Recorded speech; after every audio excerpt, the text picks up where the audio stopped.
The Boston Red Sox just sent a serious message to the rest of the MLB with what they were able to do tonight. After being out-hit 9-3, having Sandy Alcantara throw a gem against them, yet the Red Sox still found a way to win the dang ball game. We're going to tell you what message they sent to the MLB and everything in between right here on Red Sox Digest.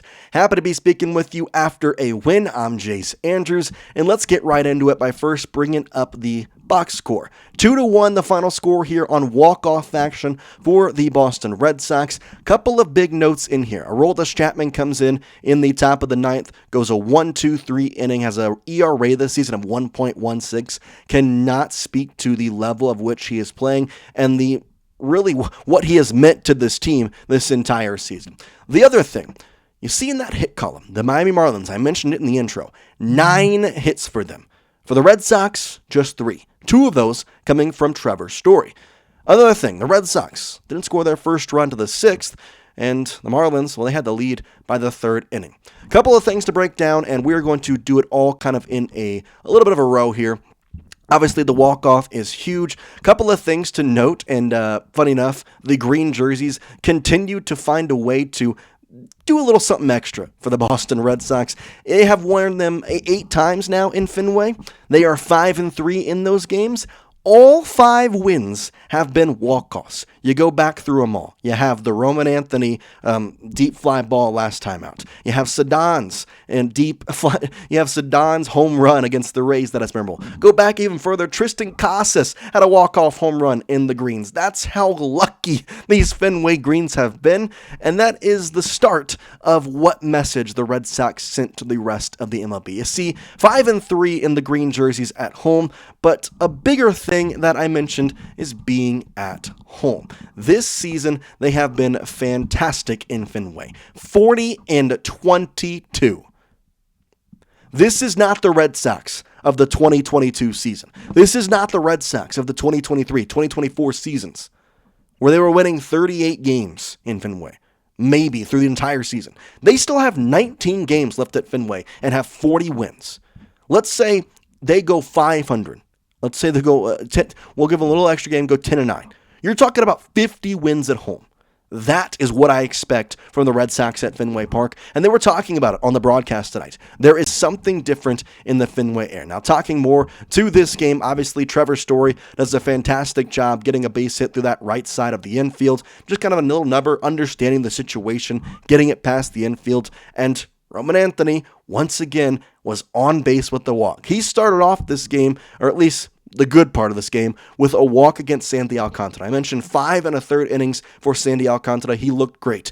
Then Roman Anthony, with a 3-2 count, long AB, was able to work a walk. Got on to first, but there's 2 outs.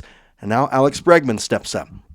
Bregman, well, he was able to come in clutch. With Roman Anthony running on the pitch, it was a double down the right field line. Anthony comes all the way around to score. We're tied up 1-1. Like I mentioned, 3 hits in the game. 2 of those were from Trevor Story. 1 of those was from Alex Bregman. And 2 of those hits recorded an RBI. It is a crazy feat when you are able to, first of all, have 8 less at-bats than the other team, 6 less hits than the other team, and yet still somehow, some way, you found a way to win. And I'm going to give some credit that I don't think is going to be talked about much in this game. I'm going to give some credit to Lucas Giolito. 6 1/3, 1 run, 1 earned run, 7 hits, 5 Ks, and a walk. He did what he was supposed to do. Did he give up a double in the first, second, third, and I believe the fourth too? Yeah, for sure. But he was able to get the outs when it mattered. And I think that is also going back to Fenway. This home crowd that we have had, they mentioned on the broadcast, this was the 12th straight game the Red Sox sold out Fenway Park. And so I ask of you, as Red Sox fans, if you are in the Boston area, if you are in Massachusetts, I need you to get to Fenway Park and watch these Red Sox, because I cannot tell you how much of a difference watching the Red Sox in Fenway has been this year as to watching them away from Fenway. And that's how it should be. Now, I'd like if they were able to win a bit more games on the road, for sure. There's games that I just don't think they should have lost. The Padres game about a week ago at this point. Obviously, a couple of games in Houston that, could have gone some different ways. I mean, they scored 14 runs in one of them, but, Garrett Crochet gives up 5 runs. Lots of stuff to talk about. Either way, The home crowd it's fantastic, and I'm loving every single bit of it. And the best part about this is at the time of this recording, the Rangers are leading the Blue Jays 5-2, and I believe that the bottom of the eighth, and that is in Toronto. So obviously there's 2 on in this picture, 3-2. I cannot tell you what the score is right now. I have the picture 5-2. Fingers crossed, the Blue Jays weren't able to come back as the Red Sox were able to, and in that case, we look at the standings here. You have the Toronto Blue Jays at 71-51. The Boston Red Sox are at 66-56. Now, obviously, they are 4.5 back of the division lead. If the Blue Jays were able to lose tonight, it'll be a 4-game deficit. Now, for the Red Sox, that is obviously the goal. I'm looking at the division. However, given the closeness to the end of the season, I'm starting to say, okay, let's secure our wild card spot too. And the Boston Red Sox right now have a 1.5 game lead on the last wild card spot, and the New York Yankees and the Guardians are a game behind them. So in theory, their playoff spot is really stable, about 2.5 games right now. Don't know what was going on with the Mariners. Yankees were up like 4-0 on the Cardinals, or 5-0 on the Cardinals. So Yankees will probably win the game, be a 1-game win for the Boston Red Sox, 1-game difference. Mariners-wise, don't know. Would love to see them drop the 2 games and the potential for the Red Sox to maybe take back that top wild card spot. But again, I'm looking toward the division. You have a home game streak here coming up. You've got the next 2 games against the Miami Marlins. You have the Pittsburgh Pirates coming up. If you are able to come out here, and I would say 6 for 6 is a lot to ask, and I'm not going to. But if you can get 4-5 wins in this, and you watch the Blue Jays, who are taking on the Rangers right now, they had Nathan Eovaldi tonight. They're having Jacob deGrom tomorrow. Patrick Corbin might be the next day. I don't know for sure. They've also got to face the Brewers coming up, who have been absolutely unstoppable. The pace is set for you to take the division. And right now, it is a very good time. And I want to take a second to talk about Roman Anthony, because I believe he is going to be the next superstar, if he is not already the next superstar of the Boston Red Sox.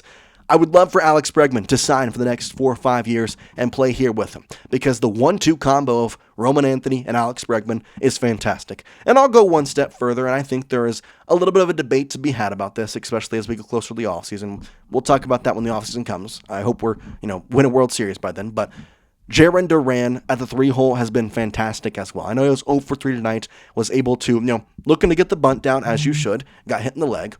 I mean, I'll take I'll take it. That's what you do. So I love Jarren Duran in that 3-hole as well. Trevor Story being in the 4-hole has been kind of started off horrible. Now it's been great. Carlos Novaez back to the 9. There's a lot of good players on this team, and a lot of young players on this team. But Roman Anthony is on an 8-year contract. Roman Anthony is 21 years old. Roman Anthony has an on-base percentage of .400. He is your star, and he proved it tonight. Both runs that were scored were because of Roman Anthony getting a walk. Now, a lot more happened in the 9th, but in the 6th inning, it was him getting a walk with 2 outs, and then stealing on the base hit from Alex Bregman, and of course, you know that he always came around to score.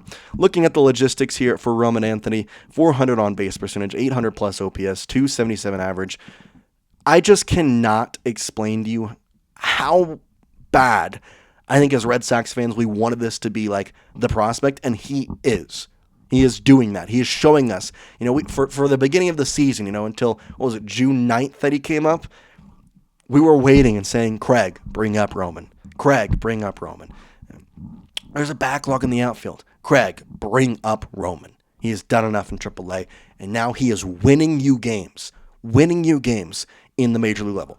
And I'm going to go back a long time here. If you're a Section 10 listener, you remember the Jeff Passan podcast. And this was before Roman Anthony came up. And Passan had a quote in this podcast saying that the Red Sox, every day they leave Roman Anthony down in Worcester is a day he could be winning games for the Red Sox in Fenway Park. Well, Jeff Passan is a genius, because not only did I believe him then, he was proven right tonight. Roman Anthony working walks is a big reason why you are able to win this game. This is a fantastic team. I'm very excited to watch this. And of course, the Fenway Greens continue to produce walk-offs. The Red Sox continue to win in Fenway. And I am so very excited to watch this team down the stretch. It's a fun time. it's a very fun time. The walk-off was great tonight. Jarren, obviously, Trevor and him are best buds, threw the water on him after the game. The atmosphere in Fenway is what you want. And once again, I will tell you, go to Fenway Park. 12 straight sellouts. If you can get a ticket, get there. It is an experience that we have not had since 2021. The atmosphere in Fenway Park is fan-freaking-tastic. We appreciate every single one of you watching. Leave down in the comment section what you think the Red Sox batting lineup should be. I know that there's a lot of stipulation about who should be where. Obviously, there's Christian Campbell down the liners. Do you have a perfect lineup? I want to let it know. I just want to talk ball with y'all. I always like to ask a question at the end of this one. Didn't really have one, so I'm going to throw out the batting order type one. Go down there. Let me know your perfect batting order. But yeah, y'all are all so appreciative of getting to the end of the video, and we'll see you next time here on Red Sox Digest. Peace out, guys.